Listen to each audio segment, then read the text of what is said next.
Guys ఇవాళ అయితే మనమైతే ఉల్లిగడ్డలు ఇవాళ మా అమ్మ అయితే ఇవైతే వేసింది మిరపకాయల బజ్జీలు. దానికి ఉల్లిగడ్డ వేసి అయితే ఒకసారి టేస్ట్ చేద్దాం. చూడండి ఎట్లా పోతున్నా. ఇప్పుడైతే నేను పోతున్నా అన్నమాట.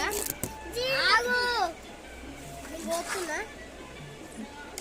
అది ముందు కొడేసి ఉల్లిగడ్డ అయితే పోతుంది చూడండి. హాయ్ ఫ్రెండ్స్, మా చెల్లె ఇది పోతూనే లేదు. ఇలా పెట్టేటోళ్ళు అయ్యి అది కొత్తాయి. ఇలా పెట్టారు ఇలా పెట్టేటోళ్ళు అయ్యి కట్ చేసినాం. ఇగో వీటితోనే అవుతున్నా. ఇంట్లో నుంచి చూపి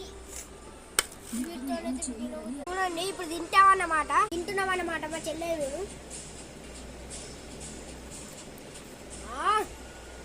మంచిగా ఉన్నాయి కానీ బా.